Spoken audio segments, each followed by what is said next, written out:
algo que nos deslumbró, que ahora lo vamos a ver. A ver, por favor. Miren, antes de ver estos templos de Amantaní, la Tierra, en su giro alrededor del Sol, tiene en el hemisferio sur, acá está el Ecuador, la línea ecuatorial, acá en el hemisferio sur, le está dando un poquito esta parte del sur más cerca al Sol, aunque el Sol debería estar acá, ¿no? Porque no es exacto este dibujo. Pero por estar así la Tierra, por estar cabeceada, digamos, hacia el lado, acá en el sur es verano y acá es invierno. O sea, las estaciones se dan por el eje inclinado de la Tierra, no porque la Tierra se acerca al Sol o se aleja al Sol, que es lo que generalmente aprende un niño en la escuela, y eso es falso. No sé si interesadamente falso, pero eso es lo que nos enseñan en las escuelas. Si fuera así, si el verano en la Tierra fuera porque estamos más cerca del Sol, sería pues verano en toda la Tierra, no verano en el sur, invierno. Y aquí es al revés, ¿no? Hay verano en el norte e invierno en el sur. Entonces el eje de la Tierra y su ángulo es lo que determina, fíjense bien, el pautear el tiempo, es decir, el tramo del tiempo que nosotros tenemos para vivir. Es decir, las estaciones son un tramo del tiempo en el año. Ese pauteo del tiempo es lo que nos permite a nosotros vivir tal como vivimos. Porque si no tuviéramos las estaciones, imagínense cómo sería la agricultura. ¿Podríamos tener tiempo? O sea, mejor dicho, ¿podríamos medir algún tiempo? ¿O el tiempo nos serviría para algo? Es muy importante eso. Y todas las culturas han guardado dentro de su conocimiento sagrado el manejo de los solsticios y los equinoccios, que son precisamente los puntos donde se cambia la estación. Es decir, acá nosotros tenemos un cambio de estación, o el cambio es acá, más o menos. ¿Hacia qué? Hacia esta estación de acá, que es primavera,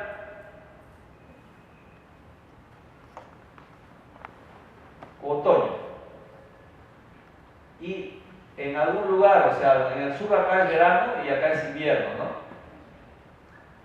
Verano e invierno. Bueno, este tipo de balanceo que hace la Tierra es lo que determina que nosotros podamos usar el tiempo. Es lo que determina que el tiempo sea útil para nosotros, que el tiempo sea útil para generar lo que llamamos el summa causa, o sea, la vida plena, la vida en su plenitud. Nosotros y la Pachamama, nosotros y la Tierra y el planeta, y no solamente eso, sino también la influencia del Sol sobre la Tierra. La migración de los animales, el crecimiento de las semillas, todo está influido por este tipo de pautas que nos da el tiempo alrededor del año. Es decir, si el ángulo del eje se mueve un poco, ¿no? Cede o si no se rectifica hacia los 90 grados, hacia el eje de la Tierra, entonces esa calidad de vida, esa calidad de producción de vida va a variar.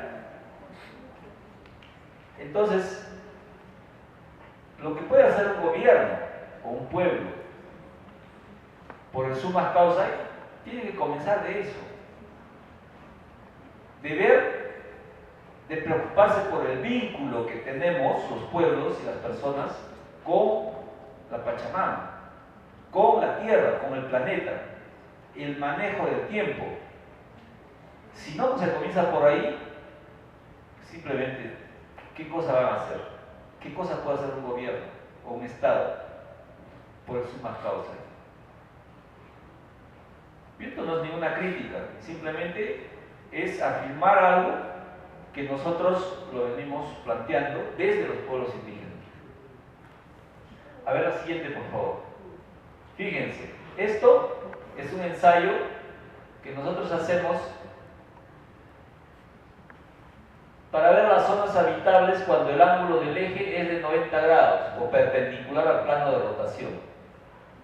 Es decir, imaginemos que la Tierra gira no con un ángulo de este tipo, más o menos la bisectriz de 45, 22, 30, más o menos, sino girara con un ángulo de 90 grados al plano de rotación de la Tierra alrededor del Sol. Imaginemos por un momento que la Tierra no es esférica, que es cubo. Solamente cuatro lados de ese cubo recibirían luz y calor del Sol, o sea, energía radiante del Sol.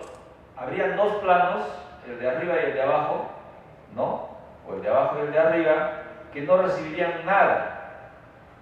Entonces, ¿qué podemos hacer para que reciban algo? Inclinamos pues un poquito el ángulo y ya el plano de arriba y el plano de abajo ya reciben un poco de energía solar. Más o menos lo tienen imaginado, más o menos lo han percibido. Ya, pero la Tierra no es un cubo, es una esfera, ¿no es cierto? Como una especie de naranja, con los lados norte y sur achatados inclusive, y el ecuador un poco inflado, la línea ecuatorial. Entonces, esa esfera que está con el ángulo inclinado en una cantidad de grados es la forma más inteligente de que el Sol alumbre a todos los pueblos, a todas las zonas del mundo. Pero ahora, imaginémonos si la Tierra girara en 90 grados. Acá tenemos una zona que es una zona habitable, entre el trópico y un poco más. Acá otra, entre el trópico del sur y un poco más. Fíjense las zonas habitables que habrían en la Tierra, tal como es ahora, ¿no? ¿Por qué digo tal como es ahora? Porque estos continentes se mueven con una melcocha. La superficie de la Tierra es muy frágil. Nosotros pensamos que es dura, ¿no? O sea, que nos sostiene a todos, ¿no? Pero no es así, no es. La vida es muy frágil sobre la Tierra. Y mientras más conscientes seamos de eso, más conscientes vamos a ser de lo que tenemos que preocuparnos por hacer que este concepto de summa causa, desde su origen hasta sus últimas consecuencias, tenga nuevamente significado para los pueblos del mundo. Pero el concepto claro, preciso, no más o menos, o otro tipo de definición de summa causa, ¿no? Bueno, entonces estas zonas habitables además no tendrían vida plena. Sería algo terrible vivir en estas zonas. ¿Por qué? Porque el frío inmenso que habría acá en estos polos, o el calor inmenso que habría acá en la zona ecuatorial, sería pues algo intercambiable pero terrible. Las tormentas, los terremotos, ¿no? Además que habría mucha guerra entre los pueblos que habitan estas zonas, se pelearían por esas pequeñas zonas. ¿Y cómo viviríamos? Peleando con otros pueblos y simplemente con los animales, con las bestias, tratando de ubicarnos en estas zonas. Hay que pensar entonces en quién puso la Tierra en este ángulo. ¿Es algo natural? Todos los planetas giran en torno al Sol con un ángulo más o menos parecido. ¿Alguien sabe eso? ¿Y por qué no nos hemos preocupado por saberlo? ¿Alguien sabe? ¿Qué otro planeta gira más o menos en un ángulo así de 22, 30? ¿En qué mundo vivimos? ¿En qué sistema solar vivimos? Si no sabemos algo tan elemental. Vivimos realmente porque así es la vida. Y en la mañana cantamos cuando nos duchamos y en la noche suspiramos cuando dormimos. Hay cosas elementales que tenemos que saber para vivir. ¿Quién puso la Tierra en este ángulo? ¿Alguien? ¿Alguien puso? Pachacama. Se supone que es un choque de un asteroide que salió de su curso y chocó con la Tierra y le cambió el ángulo de inclinación a 23 O grados. sea, fue un golpe de suerte. Sí, dice la ciencia física. Un milagro. Sí. Un accidente. Un accidente. O sea, la vida nuestra puede ser un accidente. ¿Sí? Bueno, ¿no? La luna. Había dos lunas antes y una de las lunas se inmoló para que existamos. Bueno, yo me río porque, bueno, es motivo de risa, ¿no? Es decir, Júpiter gira en torno al Sol con un ángulo de giro de ¿cuántos grados? 45. Nuestros pueblos guardan esa tradición. ¿Quién puso la Tierra en ese ángulo? No es algo natural. ¿Saben quién? El vínculo que tenemos con la Pachamama. La fuerza de ese vínculo. Eso es amor, eso es Munay, eso es fuerza. Es la mayor fuerza del cosmos. Ese cariño por esta tierra, ese cariño, esa fuerza del amor por la vida que les podemos dar a nuestros hijos, que les podemos dar a nuestra pareja. Eso puso la tierra en ese ángulo. ¿Y cómo? Nosotros tenemos una historia que la estamos escribiendo,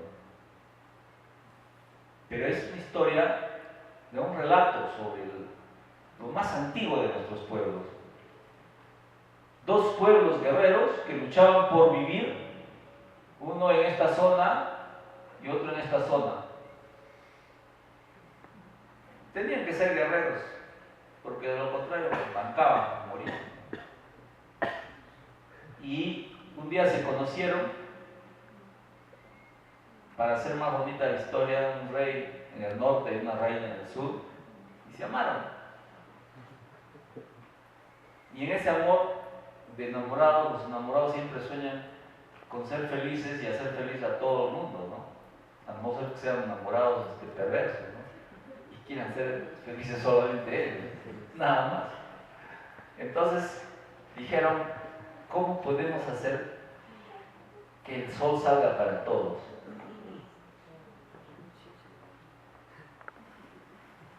Entonces convocaron a todos los sabios, a todos los hombres de conocimiento que podían conocer, que podían saber de su existencia, y hicieron algo así como una convención de esos sabios. Y allí conocieron a uno de los sabios que se llamaba Arnawa, Tocapu, Tunupa, Tumpa. Tenía muchos nombres, pero era un sabio. Él vivía por acá, por la zona de Argentina, de las Pampas, cerca al lugar de los salares.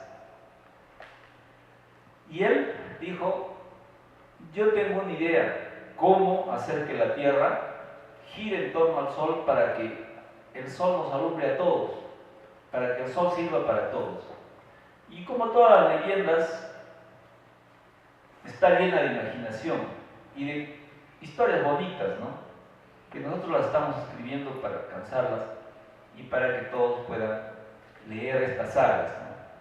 De lo que es un metarrelato nuestro de nuestra tierra, de acá, de los pueblos indígenas del continente amado. Y entonces él dijo: hay que conseguir un sitio de la tierra en donde haya montañas que estén en 45 grados al eje norte-sur. Y encontraron esta parte. Pero solamente es para mover la palanca principal. ¿Por qué? Porque hay otras líneas que las está estudiando acá Diego y su equipo acá en Ecuador. Seguramente mañana o pasado nos van a hablar de eso, ¿no? Yo solamente, como vengo de esta parte del sur, me fijo más en esta palanca principal. Y además dijo, tenemos que aliarnos con unos seres de energía que viven en estas montañas. Estas montañas se han formado porque sale flujo de energía del subsuelo, del centro de la tierra. Esta energía sale y forma las montañas, forma los volcanes. Pero estos seres de energía son también una forma de vida. Ahora, ustedes me dirán, de repente está hablando de duendes o de cosas así. Yo creo que, miren, todos nosotros podemos relacionarnos con esos seres, pero ustedes vayan a buscarlos. Yo he ido a buscarlos y me he encontrado con ellos. Se presentan en diversas formas y requieren, lógicamente, mucho respeto, ¿no? Requieren cariño, Munay, es ese Munay. A través de ese puente del Munay es que uno se relaciona con ellos. Cada uno de nosotros tiene un lugar sagrado en la tierra, donde ha nacido el cerro tutelar de su pueblo, el árbol de la casa paterna, materna.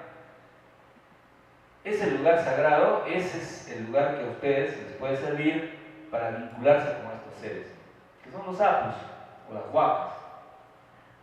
Entonces, Tunupa dijo algo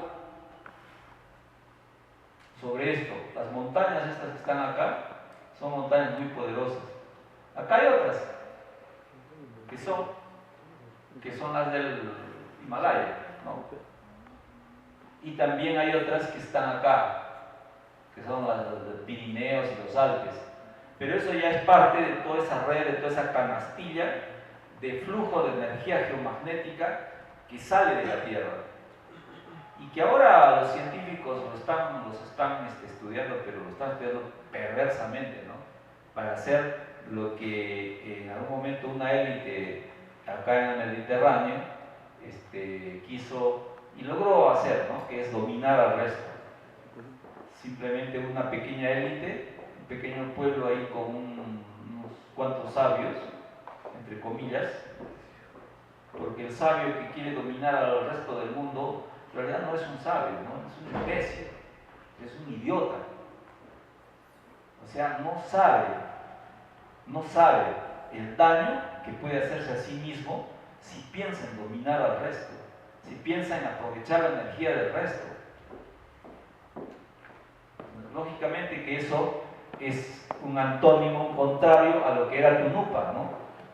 ¿Por qué? Porque Tunupa y los reyes del sol, que eran los japas, del cuento que les acabo de decir, lo que querían era que el sol salga para todos y que se utilice esa energía de todos para su felicidad, para el suma causa y de todos los pueblos de la tierra.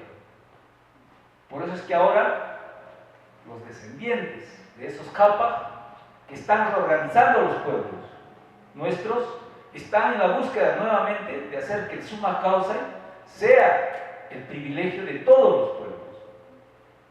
¿Por qué? Porque ese derecho y ese deber es de todos los pueblos. Y ahora se ha presentado ya eso. Y el suma causa lo discuten en todo el mundo como algo que les hace recordar atávicamente